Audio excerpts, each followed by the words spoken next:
शादी हो जाती है तो अपने घर चले जाती है। घर जाती है, घर पे कुछ ठीक ठाक नहीं चलता है, उसके बाद में उसका डिवोर्स हो जाता है और फिर से जो है अपने मायके चली जाती है और फिर मायके रहने लगती है। तो हेलो दोस्तों, नमस्कार। मेरा नाम सुमित है और आप देख रहे हैं एक नई कहानी। तो आइए कहानी को विस्तार से समझते हैं। तो कहानी को शुरू करने से पहले आप सभी से एक रिक्वेस्ट है कि आप लोग अगर मेरे चैनल पर नए हो तो मेरे चैनल को सब्सक्राइब कर लीजिए ताकि मेरा हौसला बढ़ते रहे। और अगर कहानी अच्छा लगे तो इसको शेयर भी कीजिए अपने दोस्तों को, यार दोस्तों और रिश्तेदारों को। तो आइए कहानी में आगे बढ़ते हैं। मामला है उत्तर प्रदेश के बलरामपुर डिस्ट्रिक्ट के गांव का।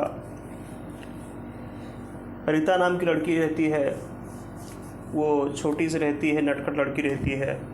उसके माँ बाप बहुत प्यार से उसको पाल के रखते हैं, लेकिन कहा जाता है कि लड़कियां जो है कहाँ घर में रहती हैं। जब उनकी शादी हो जाती है तो अपने घर चली जाती हैं और वो सब कुछ उनके माँ बाप भूल जाते हैं और बच्ची को खुशी खुशी जो है उसके ससुराल भेज देते हैं। तो ये कहानी है एक सरिता नाम की लड़की की जो है। लड़की जो है बलरामपुर डिस्ट्रिक्ट के एक छोटे से गांव के रहने वाली है और जो है उसकी शादी हो जाती है। घर वाले उसकी शादी कर देते हैं। जब उसकी शादी कर देते हैं तो उसका पति जो है सरकारी नौकरी करता है। पति जो है सरकारी टीचर होता है। शादी होने के बाद अपने घर चली जाती है। काफ़ी सामान देते हैं, दहेज देते हैं, गाड़ी देते हैं। दहेज में बहुत सारी चीज़ें होती हैं। बड़ी धूमधाम के साथ बारात आती है उसके घर पे और धूमधाम के साथ शादी होती है। सब लोग नाचते गाते हैं, काफ़ी खुशियाँ होती हैं उनके घर में। फिर सरिता की शादी हो जाती है। शादी होने के बाद सरिता जो है अपने घर पे चली जाती है, यानी कि ससुराल चली जाती है। अपने ससुराल जाती है और वो वहाँ रहने लगती है। ऐसे ऐसे गई तो काफ़ी खातिरदारी हुई उसकी। लोग उसके ससुराल वाले, उसकी सास और उसकी सब लोग बहुत खातिरदारी किए। दिन बीतता गया, महीना, 2 महीना, 3 महीना, 4 महीना, ऐसे ऐसे 6 महीना, 1 साल बीतता गया। ऐसे ऐसे 3 साल हो गया। जब 3 साल हो गया तो जो सरिता की सास थी उसको पसंद नहीं करती थी। उसको पसंद ना करने का कारण ये था कि सरिता को बच्चे नहीं हो रहे थे, बच्चे पैदा नहीं हो रहे थे। तो सरिता की सासू ने सोचा कि जो है अपने बच्चे से उसको अलग करवा दे रहे हैं। फिर क्या था, दोनों को अलग करवा दिए। अलग क्या करवा दिए, सरिता अपने घर चली गई, यानी कि मायके चली गई। मायके गई तो मायके रह गई। वो भी थोड़ा ज़िद्दी टाइप की थी। उसके अंदर गुस्सा बहुत ढेर सारा था क्योंकि अपने घर की लाडली बेटी थी वो। लोग, उसके माँ बाप बहुत प्यार से उसको पाले थे। लाडली होने के नाते वो ज़िद्दी टाइप की थी और वो चली गई अपने घर, यानी कि मायका चली गई। अपने मायका चली गई तो वो वहाँ रहने लगी। उसको क्या पता था कि जो है क्या होने वाला है, हमारे जीवन में क्या होने वाला है, फ्यूचर में क्या होने वाला है, क्या घटना घटने वाली है। क्योंकि समय जो है हमेशा सेम, यानी कि बराबर नहीं होता दोस्तों। समय बदलता रहता है, परिवर्तनशील होता है, बदलता रहता है समय। फिर अपने घर चली जाती है, मायके में रहने लगती है। फिर उसके ससुराल से फ़ोन आता है कि सरिता को जो है भेज दीजिए, कोई ला करके भेज दीजिए।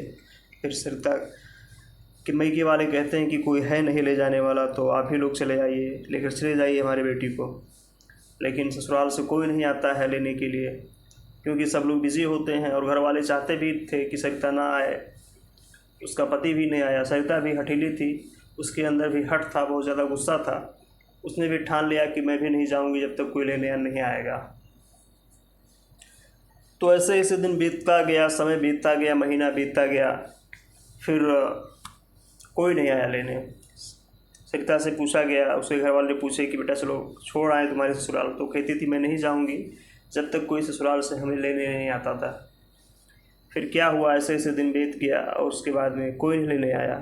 तो बात जो है डाइवोर्स तक पहुंच चुकी, तलाक तक पहुंच चुकी। फिर तलाक हो गया, दोनों अलग अलग रहने लगे। छोटी सी बात के लिए देखिए दोस्तों कितनी बड़ी स्टेप होती है ना। हमें जीवन में कोई भी फैसला लेने से पहले सबसे पहले हमें फ्यूचर में अपने सोचना चाहिए, आगे की सोचना चाहिए कि हमारे जो भविष्य में क्या होगा, क्या होने वाला है। क्योंकि समान एक जैसा समय हमेशा नहीं होता है, समय बदलता रहता है। कहा जाता है हमेशा कि समय एक जैसा नहीं होता है। तो सरिता जो है हठीली थी, दोनों में डिवोर्स हो गया, दोनों पति पत्नी आपस में अलग अलग रहने लगे। कोर्ट में गया मामला, उसके बाद में हाई कोर्ट में गया, सब मामला चलता रहा। फिर सरिता की जीत हो गई। सरिता की जीत हो गई तो जो है यहाँ तक हो गया कि सरिता को जो है 1000 रुपये महीने जो है पैसा दिया जाएगा, उसके ससुराल वालों की तरफ से उसको खर्चा दिया जाएगा। लेकिन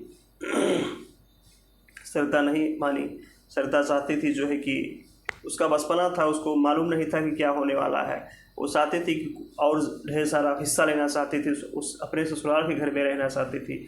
लेकिन उसे थोड़े पता था क्या भविष्य में क्या होने वाला है। तो फिर मुकदमा चलता गया, फिर मुकदमा लड़ा गया और फिर बीच में जो है इसके जो सरिता के मायके वाले थे वो लोग मुकदमा जीतने के बाद ही जो कागज़ था वो नहीं लेकर आए।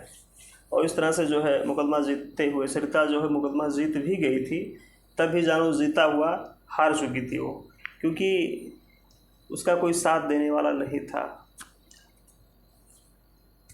मायके में उसका कोई साथ देने वाला नहीं था और सरिता अकेली पड़ गई और पूरा दिन रोती रहती थी। कुछ उसके समझ में नहीं आ रहा था कि अब क्या होगा हमारा।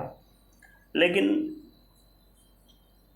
उसको थोड़ा थोड़ा समझ में आने लगा था कि अपने जीवन के बारे में, कि दुनिया के रंग वो देखने लगी थी कि लोग कैसा व्यवहार उसके साथ अब करने लगे हैं।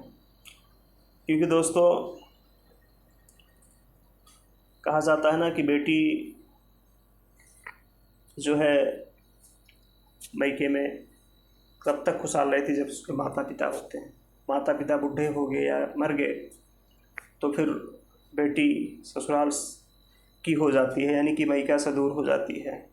फिर क्या हुआ, सरिता जो है इस तरह से अपने मायके में रहने लगती है। दिन बीतता जाता है ऐसे ही, 2 साल 4 5 साल 10 साल 20 साल 10 साल हो गया, ऐसे 10 से 15 साल हो गया। फिर सरिता जो है चाहती है, अपने पति को बोलती नहीं है। वो शादी भी होने के कारण, वो डिवोर्स होने के बाद भी अपने पति से बहुत बेहद मोहब्बत करती है वो, क्योंकि उसके पति से अनबन तो हुआ नहीं था और उसके पति की दूसरी शादी भी हो जाती है, वो दूसरी बीवी ले आता है और वो ठीक से रहता है अपने जीवन में। और ये अपने पति को फिर भी याद करती रहती है, बहुत ढेर सारा याद करती रहती है, उसके नाम के सिंदूर लगाती है सरिता। लेकिन कहा जाता है ना कि जीवन में घटना जब कोई होने वाला होता है तो इंसान समझ नहीं पाता है, लेकिन पहले से अगर सचेत हो जाए, पहले से सतर्क हो जाए तो कोई भी बड़ी से बड़ी घटना से वो टल सकता है, यानी कि बच सकता है। तो फिर क्या हुआ, जो है इस तरह से समय बीतता गया और उसके बाद में उसके मायके में लोग उसको प्रताड़ित करने लगे, परेशान करने लगे, उसकी भौजाई और सारे लोग। क्योंकि कहा जाता है जब माँ बाप नहीं होते हैं तो ससुराल में लड़की शादी होने के बाद जब मायके में रहती है तो लोग ताने मारने लगते हैं। तो इस तरह से जो है सरिता काफ़ी दुखी रहती है और अपने ससुराल में भी जीवन यापन करती है।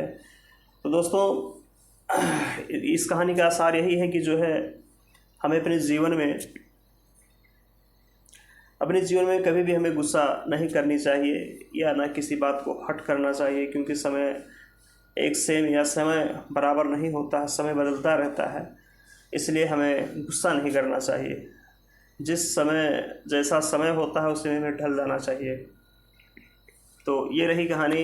यदि आप लोगों को अच्छी लगी हो तो आप लोग शेयर कीजिए, लाइक कीजिए। Thank you. जय हिंद। फिर मिलते हैं अगले वीडियो में।